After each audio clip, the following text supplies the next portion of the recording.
Viewers آج حاضر ہوئے ہیں ہم ایک نئے ناول کے ساتھ جو حویلی بیسڈ ہے۔ شروع کرتے ہیں ناول۔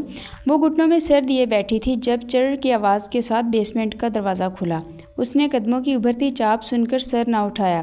تمہیں چھوٹے خان بلا رہے ہیں اپنے کمرے میں، آنے والی نے پیغام دیا۔ اس پیغام پر ہیر نے جھٹکے سے سر اٹھایا۔ کہہ دو اپنے خان جی سے میں نہیں آؤں گی، جو بھی کہنا ہے یہاں آ کر سن لیں۔ دیکھو تم چھوٹے خان جی کا غصہ دیکھ چکی ہو، اس لیے ضد مت کرو اور چلو میرے ساتھ۔ میں کہیں نہیں جا رہی، میری بات تمہاری سمجھ میں نہیں آئی کیا؟ تم اپنی زبان کو ہتھیار بنا کر اپنے لیے مشکلات کھڑی کر رہی ہو۔ تمہیں میری فکر کرنے کی ضرورت نہیں ہے، دو ٹوک جواب آیا۔ ٹھیک ہے، جیسے تمہاری مرضی، میں چھوٹے خان جی کو جا کر تمہارا انکار نہ جاؤ تم۔ یشب آفریدی کی آواز نہ صرف سکینہ پر کپ کپی طاری کی بلکہ ہیر بھی اس کی آواز پر خوفزدہ ہو گئی۔ جی چھوٹے خان جی۔ سکینہ گھبراتی ہوئی جلدی سے سیڑھیوں کی جانب بڑھی۔ ہیر ہلکا ہلکا لرزتی ہوئی جھکے سر سے یشب آفریدی کی خون چھلکاتی نظریں خود پر گڑے محسوس کر رہی تھی۔ دونوں فریقین کے دلائل سننے کے بعد پنچایت اس فیصلے پر پہنچی ہے کہ ہمیں خون بہا چاہیے، نہ کہ خون کے بدلے خون اور نہ ہی خون معاف۔ یشب خان آفریدی کی دھاڑ سے ہر طرف سکوت چھا گیا۔ وہ پنچایت کے سربراہ کے بولنے سے پہلے ہی بول پڑا۔ خاقان آفریدی نے پرشکوہ نگاہ اپنے بیٹے پر ڈالی جسے دیکھ کر وہ نظریں چرا گیا۔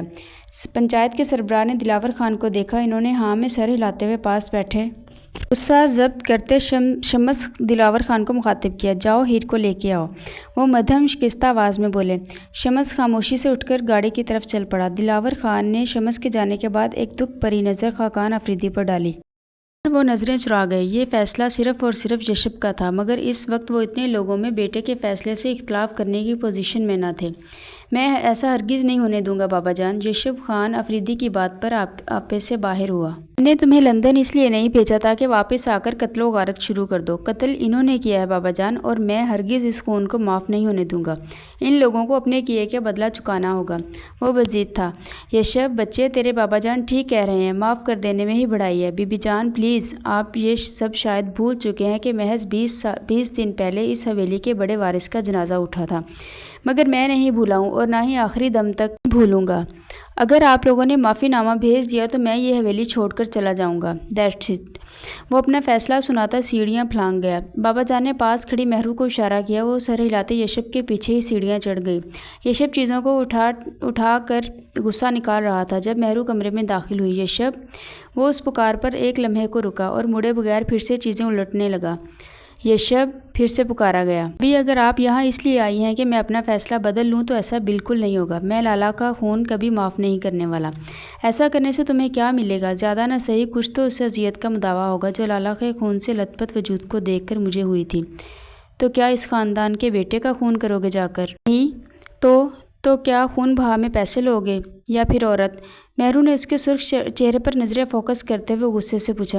بھابھی آپ، کیا میں؟ بولو یشب، کیا میں؟ تم ایک مرد کا بدلہ مظلوم عورت سے لوگے جس کا کوئی قصور بھی نہیں؟ جی آپ اس ایموشنل تقریر سے میرا فیصلہ نہیں بدل سکتی۔ وہ ڈٹا رہا۔ ٹھیک ہے، جو جی میں آئے کرو، مگر ایک بات یاد رکھنا کہ میں خون بہا میں آنے والی لڑکی سے تمہیں کسی قسم کی کوئی زیادتی نہیں کرنے دوں گی، سمجھے تم؟ مہرو غصے سے بات مکمل کرتی کمرے سے نکل گئی۔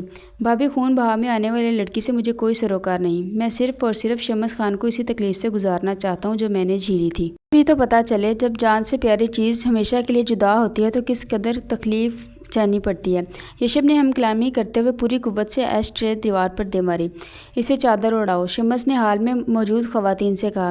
میں کہیں نہیں جاؤں گی لالا، میں کہیں نہیں جا گی۔ آپ ایسا کیسے کر سکتے ہیں؟